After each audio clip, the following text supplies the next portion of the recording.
পাহাড়ের ক্ষুদ্র নৃগোষ্ঠীর বৈচিত্র্যময় কৃষ্টি ও সংস্কৃতির সাথে জড়িয়ে আছে কোমর তাঁত। কাঠ ও বাঁশের কাঠি বিশেষ কায়দায় কোমরে বেঁধে কাপড় বোনা হয় বলে এর নাম কোমর তাঁত। পাহাড়ি পল্লীগুলোয় কোমর তাঁতের শীতের কাপড় বানানো হচ্ছে। তৈরি হচ্ছে বিভিন্ন ডিজাইন ও বাহারি রঙের মাফলার, চাদর, কম্বল ও থামি। শুধু পাহাড়ে নয়, সমতলেও জনপ্রিয় এসব পণ্য।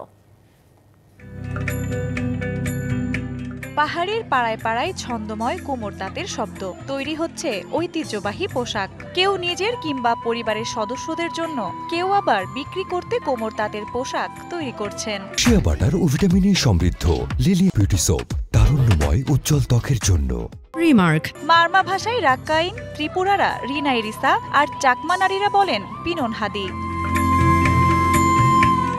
পাহাড়ে যতই শীতের তীব্রতা বাড়ছে, ততই বাড়ছে শীত বস্ত্রের চাহিদা। তাই চাহিদা পূরণ করতে পাহাড়ি নারীরা ঘরে বসে তৈরি করছেন কোমর তাঁতের শীতবস্ত্র।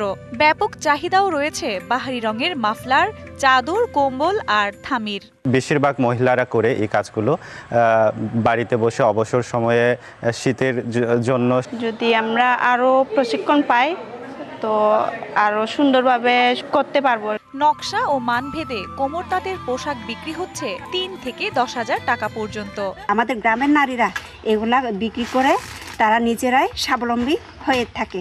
রিনারিসা আমরা শীতকালে বানিয়ে থাকি, আর এটা অর্থনৈতিকভাবে আমরা স্বাবলম্বী হয়ে থাকি। প্রশিক্ষণের মাধ্যমে আধুনিক ডিজাইন ও মান উন্নয়ন করা গেলে এ পণ্যের প্রসার আরও বাড়বে বলে মনে করছেন সংশ্লিষ্টরা।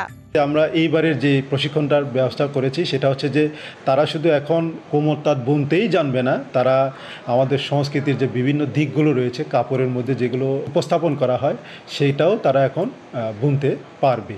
কোমর তাঁত শুধু কাপড় নয়, এটি একটি সংস্কৃতির বন্ধন, নারীদের স্বপ্ন নির্মাণের সিঁড়ি এবং পাহাড়ের রঙিন জীবনের অমূল্য সম্পদ। DBC news desk.